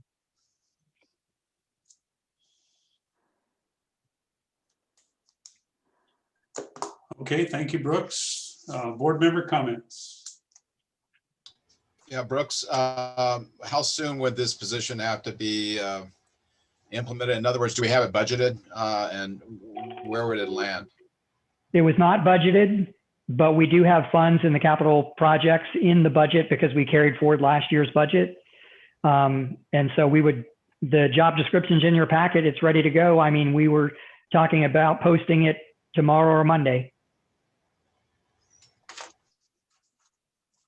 Yeah, I've been going over the manager qualifications and everything. Do you think this is going to be hard to fill? I think hopefully we're starting early enough in the process that we'll get some good candidates. Right, because with every jurisdiction obviously is going to be looking for these kind of people. So that's why I was curious what you're feeling in the industry right now with qualified staff. Yeah, I think we've got some interest. We've been kind of talking about it, that this was coming up with some people. So I'm feeling optimistic right now. Probably sooner the better than kind of what you're saying. Oh yeah, yes. Yeah. All right, thank you. Thank you, John. Anyone else? Karen Bright here, please. Karen, please go ahead. So Brooks, does this mean if you hire if you hire this person, does that mean that my city doesn't have to? Well, in some sense, yes, but there's a lot more to be filled. As you heard Rob say, there's a lot to discuss, and we'll be basically looking at the business case in every scenario. What's cheaper? Is it cheaper for your hauler to do it, or for us to do it, or your jurisdiction to do it? So not all of you would have to hire a program manager. Well, if we were not an agency, would you have to hire somebody to do this? Probably. I don't think you would have a staff member who has enough time to be able to do this and do their current job.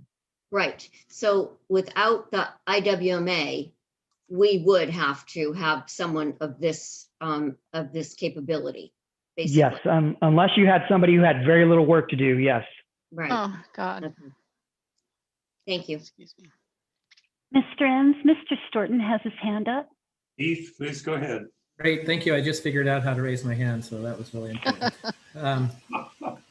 As far as Brooks, as far as hiring, the budget adjustment request is for the minimal amount, the low tier. Based upon competition and experience and stuff like that, is there the potential that this could, you could negotiate a higher amount, and does that need to be discussed or approved prior? Yeah, and the amount in the budget just was the bottom tier because we only have to fund this between now and July. And if this position is hired in July, that will be in next year's budget and it would be fully funded. Does that make sense? Yes, yeah, it does. It just, I guess there is some flexibility then as far as based upon someone's experience coming in, you may have to negotiate a salary. Yes, correct. So I would think, depending on their experience, we could go up to the midpoint. If we would go beyond that, I would probably discuss it with the executive committee. Okay. And then based upon a new program manager coming in, will that help us fine tune more, trying to figure out what we'll need out of a program coordinator and the other unidentified positions and what that may entail in cost in the future? Correct. That's why we're just showing you this position first and the other boxes are in gray because that has yet to be determined. Okay, very good. Thank you very much. Thank you. Thank you, Keith. Anyone else? Cheryl? I do not see anybody else's hand up, Mr. Enns. Okay, then I'll open this to public comment and ask Barbara, if anyone's wishing to speak on this item. For anybody wishing to speak on this item, you can hit raise hand at the bottom of your screen, or if you're on the phone, you hit *9. And I have no public comment for this item. Okay, thank you, Barbara. I'll close public comment and bring this back to the board. Staff's recommendation is to approve the addition of a program manager position. So we need a motion for further discussion for staff's recommendation. Bruce so moves. Thank you, Bruce. Second, Hammond. Second by, was that John Hammond? Yes. Okay, thank you, John. We have a motion and a second. Any other board discussion? Seeing none. Cheryl, roll call vote, please. Mr. Gibson, Yes. Mr. Hammond, Aye. Ms. Arnold, Yes. Mr. Burbeau, Yes. Ms. Bright, Yes. Ms. Compton, Yes. Mr. Heller, Yes. Ms. Marks, Yes. Mr. Newton, Yes. Ms. Ortiz-Legg, Yes. Mr. Pichon, Yes. Mr. Storton, Yes. Mr. Enns. Yes. Motion passes unanimously. Okay, thank you, everyone. With that, we'll go to future agenda items and board member comments and future agenda items. Anyone wishing to comment or add something for future discussion? Karen Bright here. I do have a comment, if I might, please. Please go ahead. Thank you. I just wanted to comment on San Luis Garbage Company. I made a call to them, or actually I did make a call. I went online and entered a service request about my Christmas tree. I got a call back the minute I logged off, almost. I just want to say how impressed I was with their customer service and the way that they dealt with my request. I was just so satisfied and pleased. It was really amazing. So I just wanted to say that out loud to you folks. And I told them as well. It was just really satisfying to know that they truly do really. Anywho, you get my message. I was really pleased and satisfied by the way that they responded to me and the way that they took care of the issue. So thank you for letting me have my say. Thank you for that. And it's always good for any of us to hear some positive feedback once in a while. In concluding the meeting, I'd like to thank our new members, of course, Jan Marks and Dawn Ortiz-Legg for your participation today, your interest, good questions, and welcome aboard. Thank you. Also like to thank. Excuse me, President Enns, Mr. Storton had his hand up. I think he had something for our future agenda items or comments. Thanks. I'll just be real quick. I just wanted to add to some of the positive communication. 6 months ago, I wasn't sure if we were going to have an IWMA, and I just want to say thank you to this group for having some meaningful discussions and coming together in a way that we could work together. And I appreciate the fact that I'm able to serve on the executive board now, and just really look forward to the future that we have to work together to take care of some of these problems. So I just wanted to say thank you for everybody for working together. Thank you, Keith. And Scott, I just saw your picture pop up here, and I wanted to thank you as one of the new members. And also wanted to thank the executive committee. We had a robust discussion on all these items that we went over today. And I think we've got a good group together. We're gonna have a good year ahead of us. Brooks, any comments to conclude? No, just thank you to the new board members for making time to meet with me and get up to speed. And I know, Jan, you've been on the board before, so you're a little ahead, but we do have a handbook for you and some items for you to go over with us, and we look forward to that. So I have to say I was on the IWMA sometime between 1998 and 2002. And I was on it for 4 years, and that's when we started talking about the biodigester. So I just want people to know how important long-term planning is, because it seems like it takes forever to actually have something happen. And as soon as I get my COVID vaccinations, I want to go visit that biodigester and see it in person. I still haven't seen it. So thank you. Robert, John has a. John? Yeah, Brooks, here's a comment I think that probably all the agencies, especially the cities, would appreciate. You know, I know our public works director just changed, and we don't really have anybody that has some good background, but what I'm thinking is you might want to schedule some time at our council meetings coming up to do a program basically on what SB 1, this news all 1383 is all about. It's going to be a big learning curve for everybody, obviously, but the more we hear from a professional like yourself and explaining it pretty clearly, once it gets into people's minds, it's going to be easier to be compliant with the different things that are happening. So maybe you might in the next 5-6 months start working on that. If you could, I'd appreciate it. Well, and thank you. I appreciate that. Your staff are very up to speed, and we've had some good conversations, and don't undersell them. They're pretty sharp, but your appointment's well taken. Yeah, Christopher's good. But he's all about water, but like I said, he's got a lot on his right now, and so does all of our staff. But again, this is essentially what I'm looking for you as in our JPA here to be able to educate our citizens and indeed the whole county with where we're going. Essentially, we need to get that word out. Yes, sir. Thank you, John. Thank you, Brooks. Any other board member comments? So I'm assuming that Jeff Minery had to leave, and I wanted to thank Natalie for sticking around. Thank you. There you are. Thank you. All right, if there are no other comments, we are adjourned. Thank you, everyone. Thank you. Bye-bye. Thank you. Bye-bye. Thank you. Bye, thank you.